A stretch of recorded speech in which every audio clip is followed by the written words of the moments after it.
All right, Garrett, thanks. Over the last few weeks, we've been bringing you live interviews with local doctors to answer your questions about COVID-19 in Arkansas. If you have a question, you can text it to us at our tip line 479-785-5055.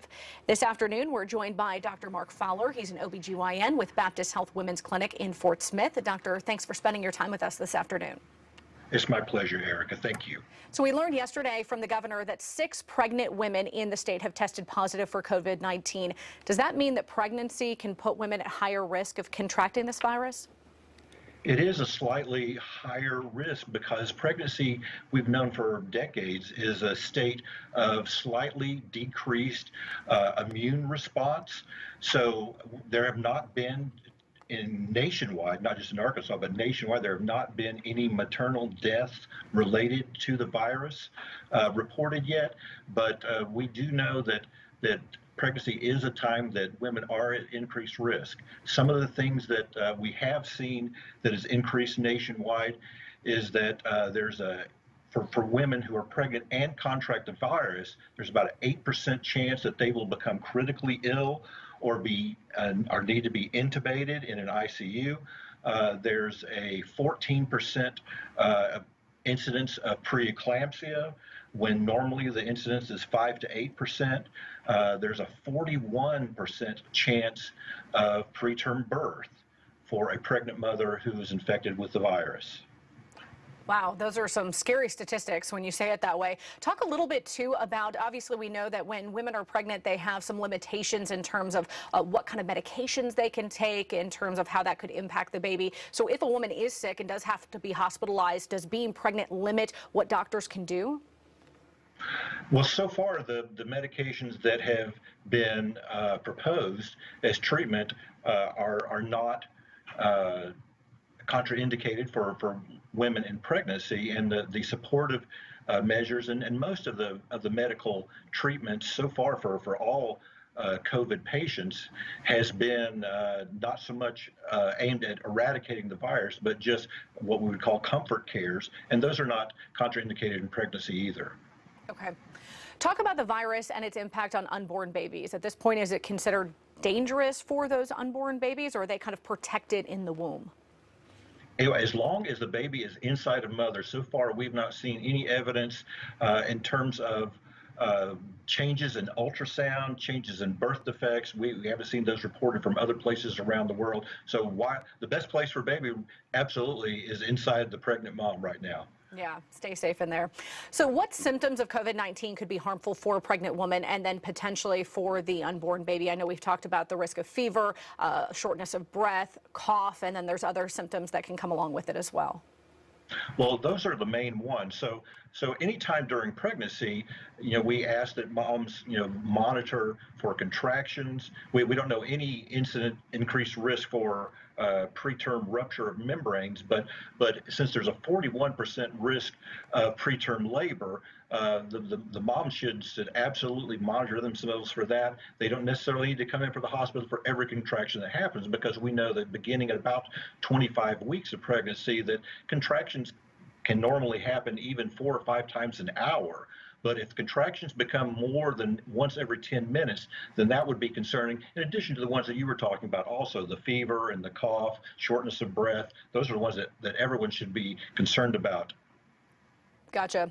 Again, would care or treatment for a positive COVID-19 pregnant woman be different than anyone else? Right now, the treatment would not be. Okay. And something we should say to kind of reassure our mothers is that we're very proud that both us and our partners at Mercy are doing everything we can to make our patients safe. And, childbirth should be one of the most wonderful, magical things that can happen to a mother. And, both of us are limiting visitors right now to 1 visitor, and everyone who comes in the building is screened the way the Walmart employees are. And I was screened this morning. And so the visitors will be screened also.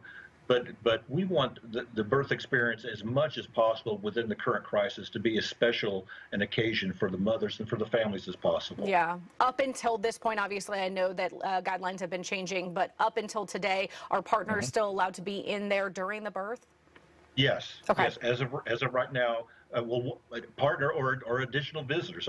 Sometimes we have spouses who may be away in Afghanistan or in Sure. the oil fields, and sometimes it might be a friend or a mother. But one visitor who has to be 15 or older. Gotcha. Talk just a little bit. I know that as you progress through a pregnancy, you tend to see your doctor more frequently toward the end. Has that been adjusted at all just to keep people home and not having to come in to see their provider, or are you still having those regular checkups throughout the pregnancy?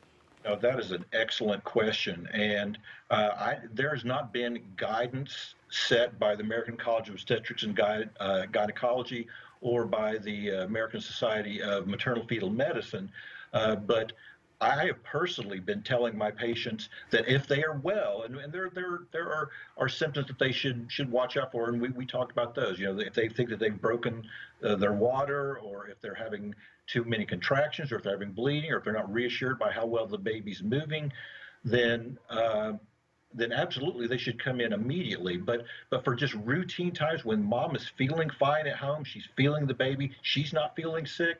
I'm personally stretching that out a couple of weeks for my patients right now. Good. Allow them to have a little bit more time in self-isolation, right? Yes. All right. Good advice. We appreciate your answers this afternoon. We'll have more questions for you coming up after this break, as well as a look at your forecast. Stay with us. This afternoon, we are joined by Dr. Mark Fowler. He is an OBGYN with Baptist Health Women's Clinic in Fort Smith. He's been taking your questions about the COVID-19 pandemic happening right now and the impact on pregnant women. Doctor, the next question we have for you talks about stress. Obviously, when someone's pregnant, you want to lower their stress as much as possible. So could the stress of this pandemic be potentially more harmful for a mom and her baby than the actual virus? Well, that's a good question. There's not an actual way to compare the stress of just the pregnancy, and individuals, but there's no doubt that the pandemic is causing stress for everyone. There's the actual illnesses. There's fear of illness. There's distrust of people. There's isolation there's loss of income, loss of jobs. There's cabin fever, and there's parenting at home and homeschooling and everything, telenewsing and teleteaching and teleparenting. And to tell you the truth, though, maintaining human contact in the ways that it is available is probably the best thing that we can do right now to maintain our mental health. And this absolutely goes along for the pregnant moms also. I had a patient here this morning, one of my across the board most cheerful, upbeat patients. And when I told her that the policy was that we could only have one visitor, so she knew that she wanted her husband to be in the room, makes sense, but her mom is flying in from out of town, and she just broke down in tears hearing that her mom would not actually get to be there. But we were able to talk it through, and talking to other human beings is one of the things that's going to be able to reduce our stress level for certain. Yeah, absolutely. Good advice. Talk about newborn babies. I know we've heard of at least one newborn that has passed away from coronavirus, but at this point it seems like the impact on children in general is a bit lower. What risks do newborns face after birth when it comes to COVID-19? Well, the biggest risk is if the newborns are placed into an environment where they're exposed to things. When we're adults, we've been exposed to viruses, all of our life up to this point. We've been vaccinated. The newborn has not been vaccinated at all, has not been exposed to the common cold, much less viruses that are killing people around the world. So the biggest thing is just making sure that the babies are in an environment where it's clean and they're just not being exposed to the virus. It's very common to bring the baby home and everybody wants to see the baby and hold the baby and cuddle the baby. But those contact precautions absolutely apply to the newborn also, who have a naive immune system. Yeah, I feel like when I had my children in 2015 and 2018, we practiced social distancing without the phrase social distancing when they were little. Yeah, good thinking. Yeah. We got this question from a viewer saying that her daughter was born prematurely. Does that mean that her child could be at a higher risk for contracting the virus? No, I don't think that the act of being born prematurely gives an extra amount of risk for the virus because the premature baby is immediately taken to an intensive care nursery usually, and that has got to be one of the most isolated, socially distant places on earth and has been for decades in American healthcare. And it is true here in Fort Smith also. Both Baptist Health and Mercy have very excellent newborn nurseries with dedicated professionals, and they're gearing up and ramping up, getting ready to take care of the babies also. But prematurity has its own risks, but not additional risks due to the virus. That's good to hear. We'll have more questions for you after the break. Back now with Dr. Mark Fowler, an OBGYN with Baptist Health Women's Clinic in Fort Smith, taking your questions about the COVID-19 pandemic and the impact on pregnant mothers. Doctor, let me ask you about this. A lot of mothers, expecting mothers, will have a birth plan in place before they head to the hospital. How is the pandemic changing that birth plan potentially? I have not yet had a patient come in and tell me that they had a birth plan that was changed, but everyone should make sure that their birth plan right now, in the Valley at least, includes just one visitor. We're hoping that it's going to stay at least one visitor because mental health is important too. That is a thing that should be shared, but we're also looking at risk of exposure. We know that there are other places in the country and hot spots for the virus where mothers are giving birth in a room with just the doctors and the nurses. Wow. Is there the capability with technology that if that were to happen, that you could do some sort of video chat in with other people, and maybe you already do that, but that is then safe and able to be done in an operating room or a delivery room? Yes, that would absolutely be available everywhere on our labor and delivery in their suite. I would imagine the same would be true at Mercy. Good. That's definitely calming knowledge to know, right? In case you have to make that shift in the plan, you have that as a backup. Just kind of finally, before we get to your final thoughts after this last break, tell me, what can a pregnant woman do to protect herself, no matter where along the pregnancy she may be, if she's, almost 40 weeks or just finding out that she's pregnant? That's a good question also. One of the things that we know about the virus is that it does not cause severe disease in everyone, but right now, we don't have a test other than knowing that the highest risk is in the elderly and patient with other medical problems.